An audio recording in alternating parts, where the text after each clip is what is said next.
आज हम राजस्थान के प्रमुख शासक इस टॉपिक पे ये हमारा पाठ है जिस पर हम चर्चा करेंगे। राजस्थान के अंदर कौन कौन से प्रमुख शासक हुए हैं और उन्होंने क्या क्या काम किए हैं, उनकी प्राथमिक जो जानकारी है उससे संबंधित ये पाठ है। तो हम पाठ की शुरुआत करते हैं कि टोंक जिले के सोहरला गांव की सुमन एवं सबाना जयपुर घूमकर आई। आने पर उन्होंने अपने अध्यापक जी से कहा, गुरुजी हमने जयपुर में जंतर मंत्र देखा। यानी ये घूमने के लिए गए और जंतर मंत्र उन्होंने देखा, उन पर ये बात है वो शुरू हो रही है। तो हमने ये जो जंतर मंत्र देखा वो बहुत सुंदर है। वहाँ हमें बताया गया कि उसे स्वाई जय सिंह ने बनवाया। यानी जंतर मंत्र जो बनवाया गया है वो किसके द्वारा बनवाया गया है? स्वाई जय सिंह के द्वारा बनवाया गया है। ये उनको बहुत सुंदर लगा। जय सिंह है वो एक महान निर्माता थे। ये सुनकर पास से खड़ा बलवंत बोला, पिछले साल मैं भी चित्तौड़गढ़ घूमने गया, तब वहाँ मैंने विजय स्तंभ देखा जिसे महाराणा कुम्मा ने बनवाया था। यानी बलवंत जो छात्र है वो भी जो घूमने के लिए गया वो अपना जो अनुभव है वो शेयर कर रहा है। वहाँ लोग कह रहे थे कि कुम्मा महान और वीर शासक थे। बच्चों की बातें सुनकर गुरुजी बोले, देखो बच्चों, राजस्थान में कई ऐसे राजा हुए हैं या शासक हुए हैं जिन्होंने हम वीर और महान कह सकते हैं, क्योंकि उन्होंने अपने कार्यों से प्रदेश को गौरवान्वित किया है। यानी अपना जो राज्य है उसको एक प्रकार से हम कहें कि वो गौरवान्वित किया है और उनकी इज्जत बढ़ाई है, मान सम्मान बढ़ाया है। ऐसे ही कुछ राजा हैं जिनके बारे में हम और बात करेंगे यहाँ पे। तो वो कक्षा के अंदर अब आगे जो शुरू होता है उनमें राजस्थान के प्रमुख राजा हैं जिन पर चर्चा होती है। और सबसे पहले जो राजा है जिन पर हम चर्चा शुरू करने वाले हैं वो है पृथ्वीराज चौहान। पृथ्वीराज चौहान 1177 से 1192 तक ये एक प्रतापी शासक रहे हैं। अब हम इनके बारे में जानकारी है वो जो और विस्तार से जानेंगे। भारत में जो सल्तनत काल है 1206 से लेकर के आगे का जो समय है वो सल्तनत काल में आता है। 1526 तक का जो समय है उसको हम सल्तनत काल के अंदर कहते हैं। तो सल्तनत काल है उससे पूर्व पृथ्वीराज जो चौहान है उस नाम का प्रतापी शासक है वो महत्वपूर्ण रहा था सल्तनत काल में। इनके पिता का नाम सोमेश्वर, माता का नाम कर्पूर देवी था। यानी जब मोहम्मद गौरी आए थे जिन्होंने बाद में यहाँ सल्तनत यानी उनके जो गुलाम थे कुतुबुद्दीन ऐबक वगैरह, उन्होंने जो राज किया सल्तनत काल जो है वहाँ से शुरू हुई। उससे पहले पृथ्वीराज चौहान यहाँ के बहुत बड़े राजा थे। अब इनके पिता का नाम क्या था? बड़े थे तो इनके पिता का नाम है वो परीक्षा में पूछते हैं, तो ध्यान में रखना सोमेश्वर इनके पिता का नाम है, माता का नाम है कर्पूर देवी। ये जो पृथ्वीराज चौहान के प्रश्न अभी हम कर रहे हैं यहाँ से आरपीसी के या जो चयन बोर्ड है उसके परीक्षाओं के अंदर बहुत सारे प्रश्न आते हैं। तो यहाँ ध्यान में रखना है आरपीसी की तैयारी करने वालों को विशेष। जब पृथ्वीराज अल्पायु थे तभी उनके पिता की मृत्यु हो गई। ऐसे में माता कर्पूर देवी ने इनके अभिभावक के रूप में शासन का भार संभाला। यानी वही उनके संरक्षिका थी।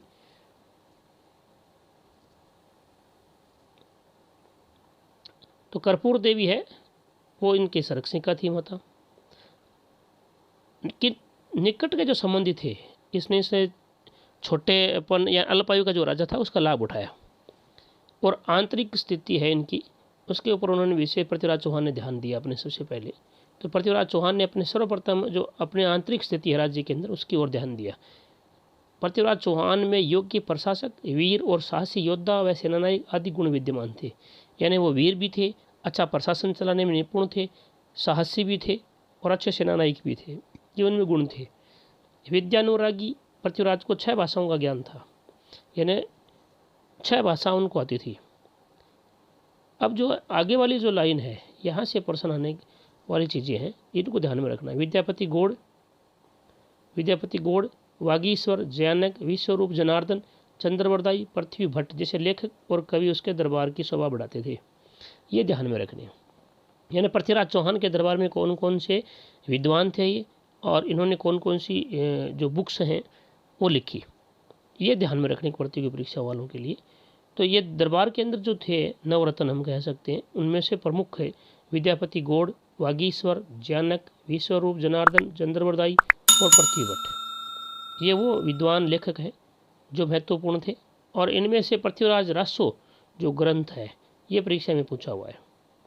तो प्रसिद्ध ग्रंथ पृथ्वीराज रासो की रचना कवि चंद्रवरदाई द्वारा की गई थी। ये परीक्षा में बहुत बार पूछा गया है, तो ध्यान में रखना है। पृथ्वीराज चौहान के जो दरबारी कवि थे चंद्रवरदाई, उन्होंने ये ग्रंथ लिखा था पृथ्वीराज रासो। तो चंद्रवरदाई द्वारा लिखा हुआ। चंद्रवरदाई उनका दोस्त था और इनके दरबार में कवि था। अब है आगे महाराणा कुंभा।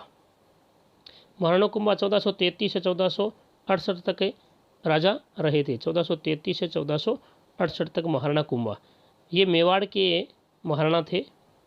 तो सिसोदिया वंश के ये राजा, ध्यान में रखना, इनका वंश है वो सिसोदिया वंश है। तो कुंभा का जन्म है वो 1417 में चित्तौड़गढ़ में हुआ था। 1417 ईस्वी में चित्तौड़गढ़ में हुआ। महाराणा कुंभा 1433 ईस्वी में मेवाड़ के राज शासन पर बैठे, ये ध्यान में रखना है। यानी महाराणा कुंभा है वो कब राजा बने? 1433 ईस्वी में राजा बने। कहाँ के राजा बने? मेवाड़ को। मेवाड़ में के अंदर कौन कौन से जिले आते हैं? मेवाड़ में ये ध्यान में रखना है, चित्तौड़गढ़, प्रतापगढ़, भीलवाड़ा, उदयपुर, राजसमंद, ये जो इलाका है ये पहले मेवाड़ रियासत के नाम से जाना जाता था, और यहाँ के ये राजा थे महाराणा कुंभा। अब महाराणा कुंभा राजा कब से कब रहे? 1433 से 1468 तक ये राजा रहे थे। शासक बनते ही महाराणा कुंभा को कई कठिनाइयों का सामना करना पड़ा था। महाराणा कुंभा का जो राजनीतिक उपलब्धियाँ हैं, उन्होंने राजनीतिक जो गतिविधियाँ उनमें क्या किया? तो बूंदी, गागरोन, सिरोही, वागड़ विजय, मेवाड़, मारवाड़, मैत्री, ये इनके समय की प्रमुख घटनाएं हैं। इन पर आगे की कक्षाओं में और ज़्यादा अध्ययन करेंगे। अब कुछ इनके जो वास्तुकला के जो उदाहरण हैं उनके, उन पर हम चर्चा करेंगे। उन्होंने क्या क्या कौन कौन से ग्रंथ लिखे और कौन कौन से उन्होंने कोई वास्तुकला के अंदर निर्माण करवाया, जो किले वगैरह हैं उनको। महाराणा कुंभा के व्यक्तित्व में कटार, कलम और कला तीनों का त्रिवेणी संगम था। यानी वो तलवारबाजी या महान योद्धा थे, कलम यानी वो अच्छे विद्वान थे, लेखक थे, और कला यानी उन्हें स्थापित भवन वगन कलगढ़ किले, ये जो स्थापत्य वाली चीज़ें हैं वो बहुत अच्छी बनाई उन्होंने। तो तीनों चीज़ों का संगम है वो महाराणा कुंभा में देखने को मिलता है। सांस्कृतिक दृष्टि से ये काल मेवाड़ के इतिहास का स्वर्ण युग माना जाता है। तो महाराणा कुंभा का जो काल है वो मेवाड़ में स्वर्ण काल माना जाता है। मेवाड़ में स्थित 84 दुर्गों में से 32 दुर्ग कुंभा द्वारा निर्मित है। ये लाइन बहुत ध्यान में रखना, परीक्षा में पूछी हुई है। मेवाड़ के अंदर 84 दुर्ग हैं, उन दुर्गों में से 32 दुर्ग महाराणा कुंभा द्वारा बनाए हुए हैं। कुंभा ने कौन कौन से दुर्ग बनाए, ध्यान में रखने हैं।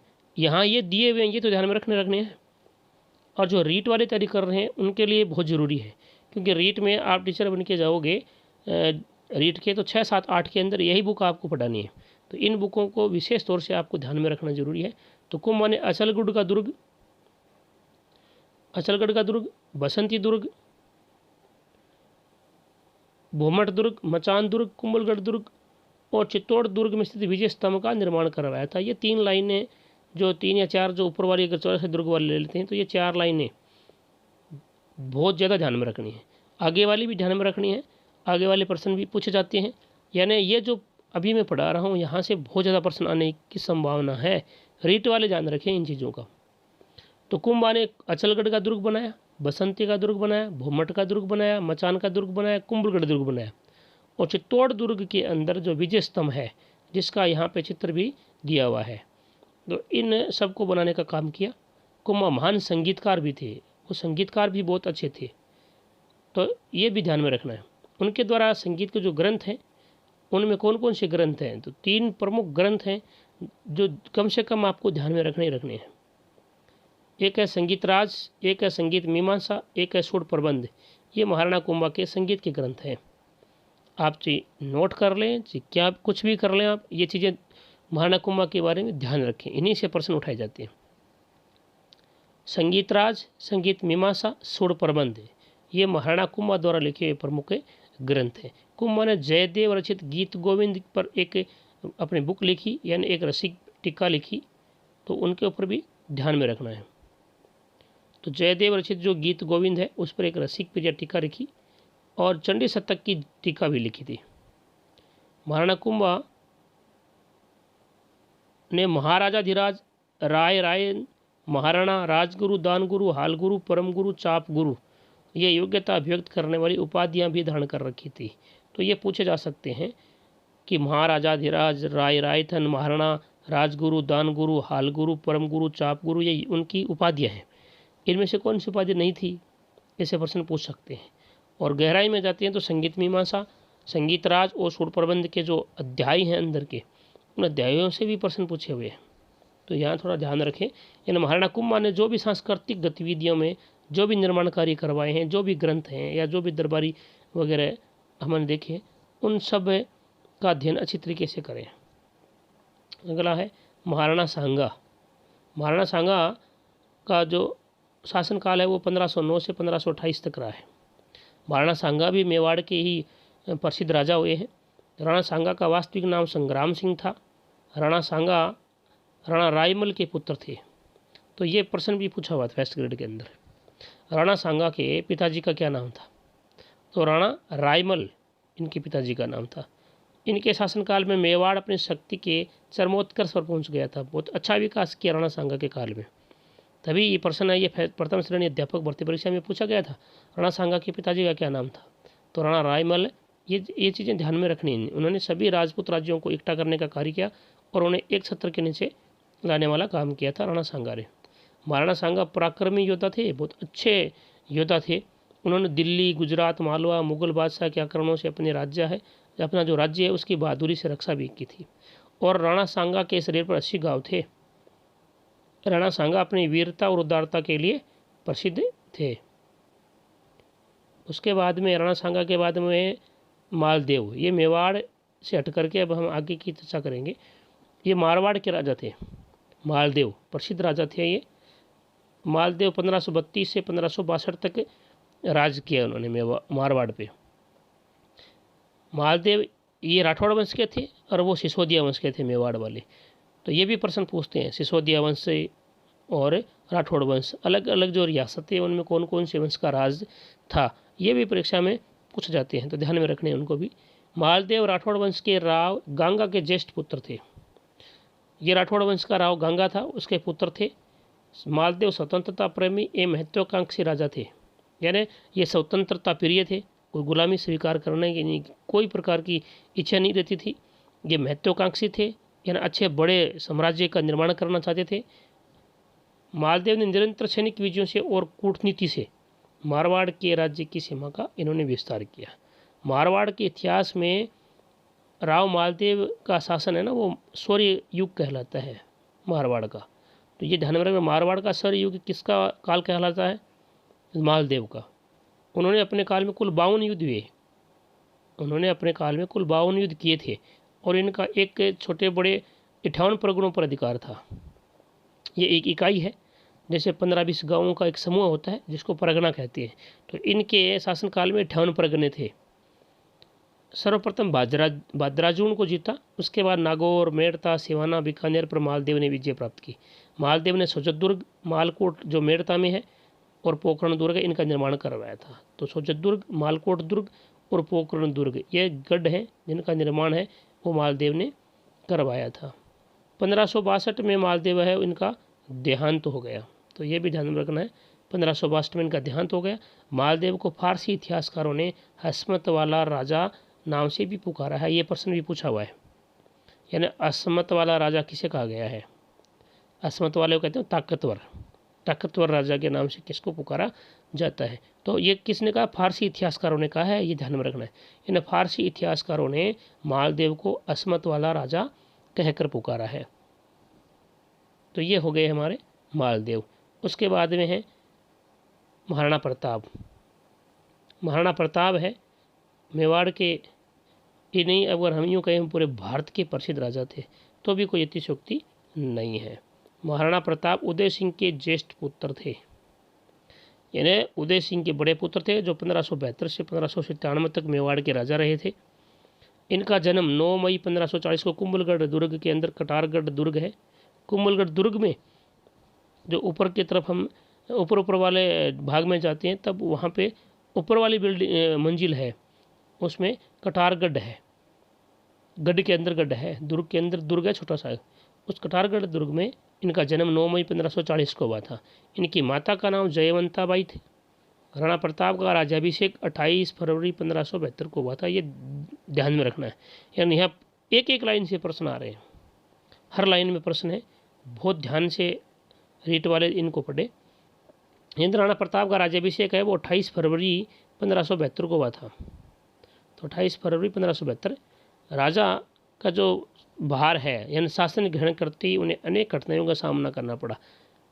जैसे मुगल शासक अकबर की मेवाड़ पर अधिकार करने की इच्छा, इन अकबर चाहता था इनके राज्य पर कब्जा करना। मेवाड़ की आर्थिक और सैन्य शक्ति है उसको मजबूत करना भी इनके सामने एक समस्या थी। और भाई जगमाल था वो रूस करके और अकबर के पास चला गया था। आज महाराणा प्रताप ने मुगल शासक अकबर की अधीनता स्वीकार नहीं की। बहुत सारे दूत भेजे थे उन्होंने, परंतु कभी उन्होंने गुलामी स्वीकार है वो नहीं की। महाराणा प्रताप ने संकट काल में भी कृषि और वनों के विकास का प्रयत्न किया। इन विषयों पर विश्व वल्लभ जैसी पुस्तक भी लिखवाई। ये विश्व वल्लभ नाम की पुस्तक है, वो महाराणा प्रताप ने इन कृषि और वनों के विकास है इन विषयों पर उन्होंने ये बुक लिखाई, विश्व वल्लभ। उन्होंने मानवाधिकारों की हमेशा पैरवी की है। महाराणा प्रताप अपनी वीरता और युद्ध कला के लिए जाने जाते हैं। उन्होंने अपने व्यक्तित्व से मेवाड़ के प्रत्येक व्यक्ति को मातृभूमि की स्वतंत्रता के लिए सब कुछ न्योछावर कर देने की भावना है, उसका एक प्रकार से कहें तो प्रेरणा स्रोत है। तो महाराणा प्रताप इनके बारे में आगे कक्षाओं में हम और ज़्यादा पढ़ेंगे और इनसे प्रश्न बहुत ज़्यादा पूछे जाते हैं। इनमें जो जानकारियाँ आई है वो सभी ध्यान में रखें, बार बार इनका अध्ययन करें। ये वो फाउंडेशन है जहाँ से एसएसटी मजबूत होने की नींव है वो शुरू होती है। महाराणा के बारे में और भी बहुत सारे अगर हम कहें जीके बहुत ज़्यादा है महाराणा प्रताप का, इन पर आगे कक्षाओं में हम चर्चा करेंगे, क्योंकि कक्षा 12 तक यह राजस्थान अध्ययन चलती है। तो इनमें और बाकी मुग़ल काल के साथ में जो अकबर वाला जो पाठ आएगा मुग़ल काल, उसमें भी महाराणा प्रताप के बारे में हम विस्तार से जानेंगे। अब है राय सिंह। राय सिंह बीकानेर के राजा थे। महाराजा राय सिंह 1574 से 1612, ये डेट भी ध्यान में रखना है। 1572 है नहीं 1574 से 1612। बीकानेर के राव कल्याणमल का बड़ा पुत्र था ये राय सिंह। बीकानेर के प्रसिद्ध राजा हुए कल्याणमल और उनका पुत्र था राय सिंह। दोनों ने अकबर की अधीनता स्वीकार की थी। 20 जुलाई 1541 को इनका जन्म हुआ। 1574 में राय सिंह का राज्याभिषेक हुआ, यानी बीकानेर के राजा बने। इन्होंने जूनागढ़ का निर्माण करवाया था। राय सिंह अपने रणकौशल से गुजरात, काबुल, कंधार एवं दक्षिण भारत के अभियानों में सफल बनाया। इन मुगलों की अधीनता करते हुए उनकी तरफ से युद्ध किया था। अलग अलग रियासतों में मुगलों की तरफ से युद्ध लड़ रहे थे ये उनकी गुलामी के अंदर। ये अपनी दानशीलता के लिए प्रसिद्ध थे और इनको दान के कारण एक बहुत महत्वपूर्ण है, अभी लाइन में प्रश्न आएगा, इसी खूबी के कारण इन्हें राजपुताने का करण कहते हैं। तो राजपुताने का करण किसे कहते हैं? बीकानेर के महाराजा राय सिंह को कहते हैं। राय सिंह ने बीकानेर में अंदर एक मजबूत दुर्ग का निर्माण करवाया, जूनागढ़ दुर्ग। उन्होंने किले के भीतर एक प्रशस्ति लिखवाई। प्रशस्ति क्या होती है? किसी की प्रशंसा में लिखा हुआ लेख होता है, उसको कहते हैं प्रशस्ति। तो उन्होंने एक किले के अंदर एक प्रशस्ति लिखवाई जिसका नाम है राय सिंह प्रशस्ति। इन्हें राजा राय सिंह के गुणगान करने के लिए वहाँ पत्थर के ऊपर एक प्रशस्ति लिखा हुई है, यानी उन्होंने क्या क्या काम किए इस तरह के वर्णन लिखा हुआ है उस पर। वो पत्थर है, वो जूनागढ़ के किले की दीवारों के अंदर आज भी लगा हुआ है। राय सिंह प्रशस्ति कहते हैं उसको। विद्यानुरागी महाराजा राय सिंह ने राय सिंह महोत्सव एवं ज्योतिष रत्नमाला, ये 2 ग्रंथ लिखे हैं। तो दोनों ग्रंथों को ध्यान में रखना है। ये दोनों बुक हैं वो बहुत ज़्यादा ध्यान में रखना अपन को। राय सिंह की प्रसिद्ध बुक है राय सिंह महोत्सव और ज्योतिष रत्नमाला।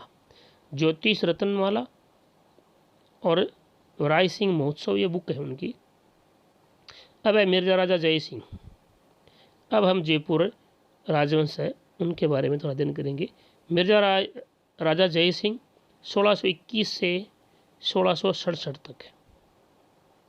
सवाई जय सिंह और मिर्जा राजा जय सिंह दोनों में अंतर है, एक नहीं है दोनों। मिर्जा राजा जय सिंह और सवाई जय सिंह, 2 जय सिंह हुए हैं जयपुर राजघराने के अंदर। तो पहले हम पढ़ रहे हैं मिर्जा राजा जय सिंह 1621 से 1667 तक ये राजा रहे हैं।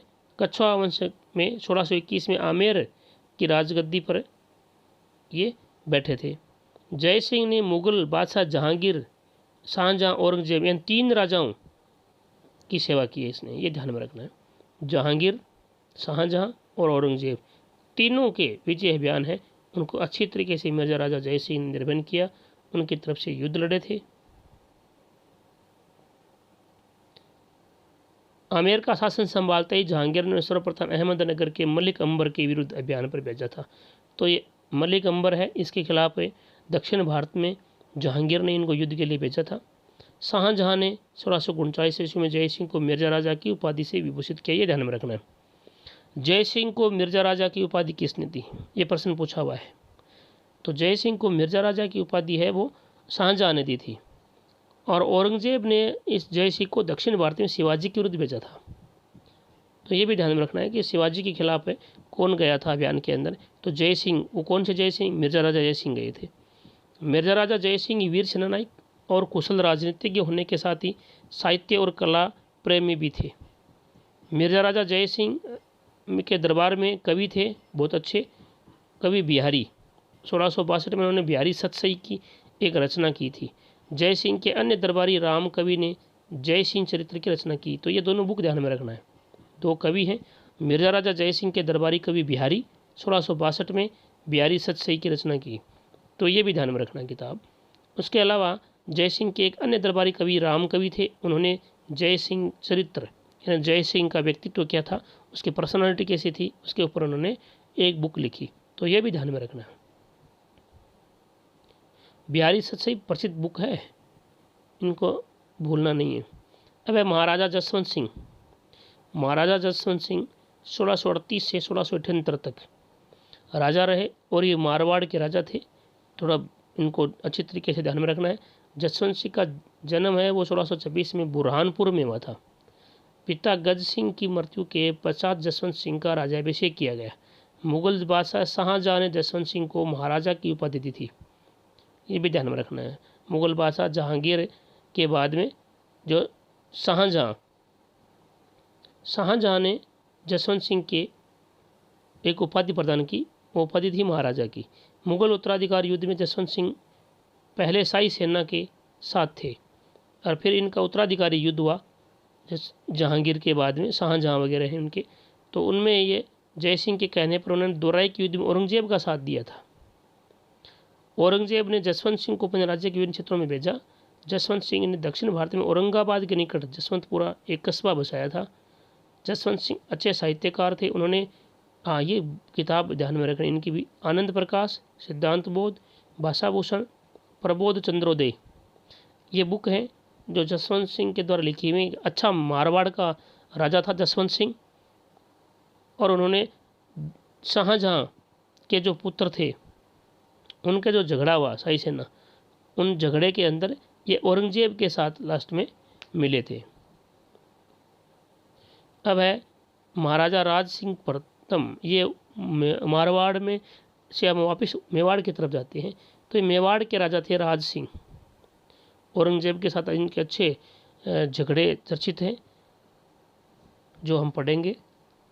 चारुमती को लेकर के जो किशनगढ़ की राजकुमारी थी, यहाँ तो शायद इनके बारे में कम बताया हुआ होगा, फिर भी जितना है उतना हम यहाँ देखते हैं। 1652 से लेकर के 1680 ये मेवाड़ के राजा थे, 1652 से 1680 तक। 1652 ईस्वी में महाराणा जगत सिंह की पुत्र राज सिंह मेवाड़ के राजा बने थे। तो इनके पिता का नाम जगत सिंह, महाराणा जगत सिंह थे, और राज सिंह ने मुगल उत्तराधिकारी युद्ध में औरंगजेब का साथ दिया था। तो उधर तो मारवाड़ से भी जसवंत सिंह ने सहायता दी, मेवाड़ से भी इन्होंने सहायता दी राज सिंह ने, परंतु औरंगजेब की नीतियों ने राज सिंह को उसका विरोधी बना दिया। इन्होंने जजिया कर वगैरह लगाए थे ना, उससे विरुद्ध, और जो हिंदू मंदिर थे जिनको तोड़ा था। और इसी के समय में श्रीनाथ जी, जो आजकल राजसमंद के अंदर श्रीनाथ जी का बहुत बड़ा मंदिर है, और कांकरौली नाथ द्वारा राजसमंद जिला प्रॉपर राज नगर है, जिसको हम राजनगर कहते हैं, जहाँ जिला मुख्यालय है राजसमंद का। राजसमंद नाम का कोई जिला नहीं है। तो औरंगजेब के कारण ब्रज से गोवर्धन नाथ श्रीनाथ जी यानी भगवान कृष्ण की मूर्ति को लेकर गोस्वामी भक्तों को राज सिंह ने शरण दी थी। सिंहाड़ नाथ द्वारा का प्राचीन नाम है। है ना, हाईवे हम 8 नंबर पे जाते हैं तो राजसमंद जिले के अंदर, राजसमंद जो राजनगर है, राजसमंद का जिला मुख्यालय, जहाँ पे राजसमंद झील है, झील पर नामकरण हुआ है जिले का, इसलिए वहाँ कोई राजसमंद नाम का शहर नहीं मिलेगा। जिला मुख्यालय जहाँ बनाया गया है वो शहर है कांकरोली और राजनगर, दोनों मिले हुए हैं। तो राजनगर से आगे जाते हैं 6-7 किलोमीटर तो नाथद्वारा आता है, और नाथद्वारा में भगवान श्रीनाथ जी की मूर्ति है। नाथद्वारा का पहला प्राचीन समय में नाम था सिंहाड़। वहाँ पे औरंगजेब ने कहा, ये जो गोस्वामी भगत आए थे, कि आप यहाँ मूर्ति को रख लो। और दूसरी मूर्ति थी वो कांकरोली, जो प्रॉपर जो राजसमंद है, जिसको हम राजसमंद कहते हैं राजनगर को, वहाँ पे है, झील के किनारे। दोनों को ध्यान में रखना है।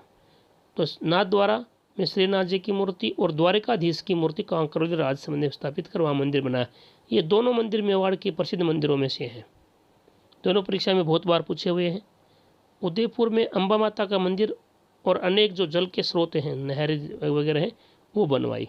और उन्होंने कांकरोली वर्तमान में जो राजनगर है वहाँ पे उन्होंने एक झील बनवाई, बहुत ही सुंदर है।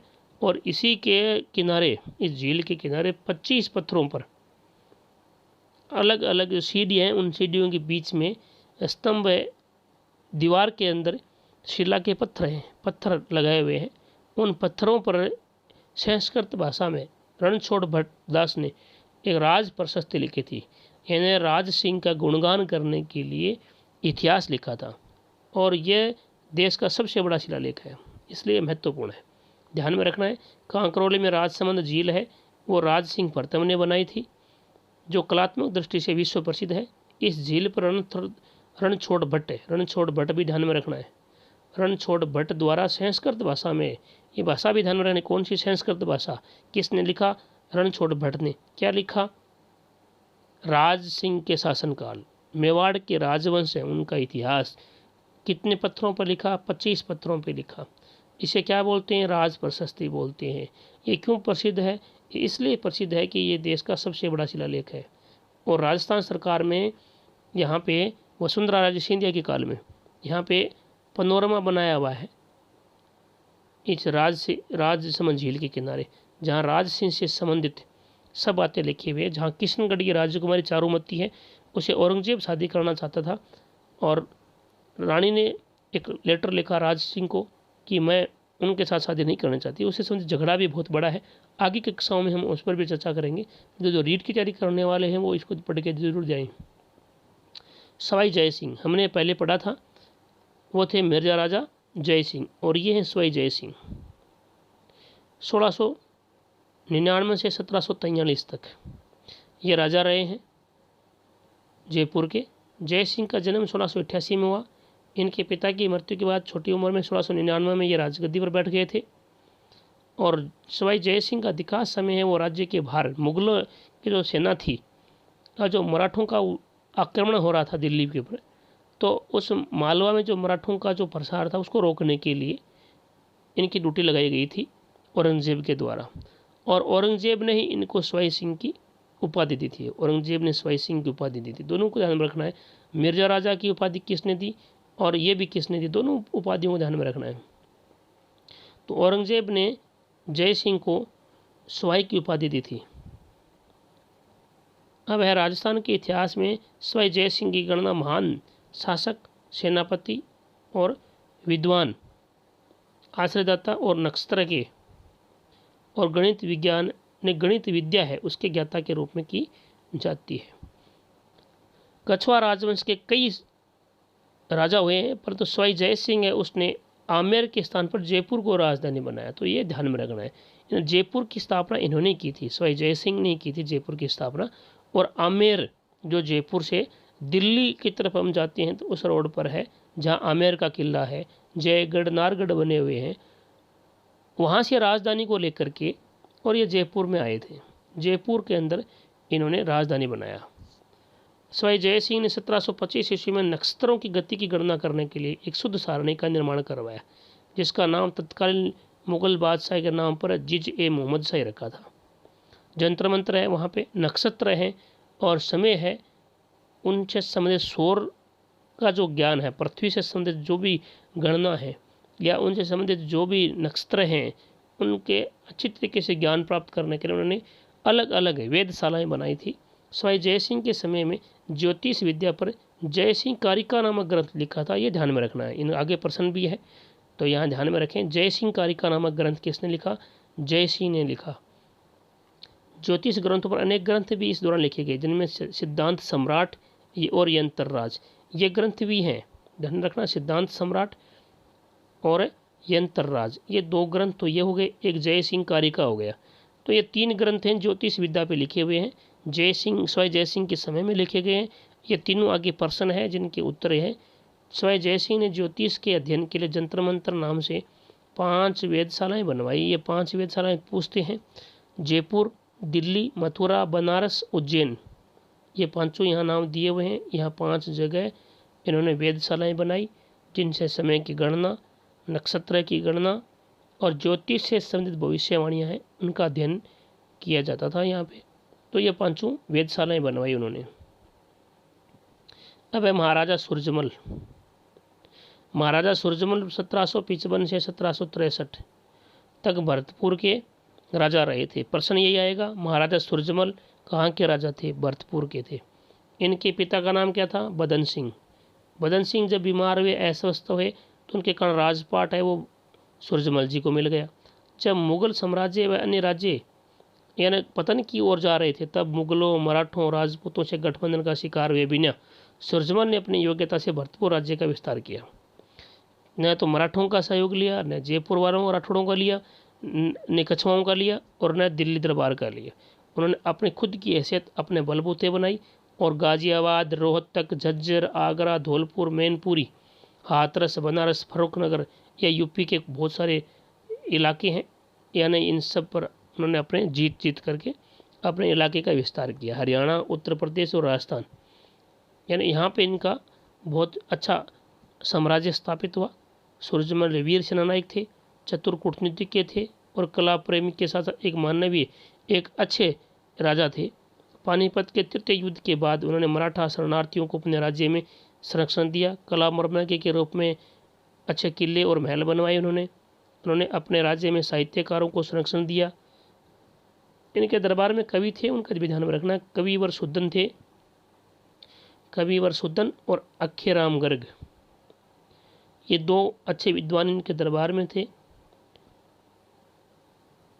अब है 2-3 शब्दावली है। विद्यानुरागी यानी विद्या में अत्यधिक रुचि रखने वाले व्यक्ति को विद्यानुरागी कहते हैं। मर्मज्ञ शब्द आया, उसका अर्थ है ज्ञानी। अवंती आया, मुगल अवंती ऐसा आया था, तो उनमें अवंती का मतलब होता है पतन। तो ये हमारा पाठ है वो पूरा हो गया। ये कुछ प्रश्न हैं जो हम करते हैं।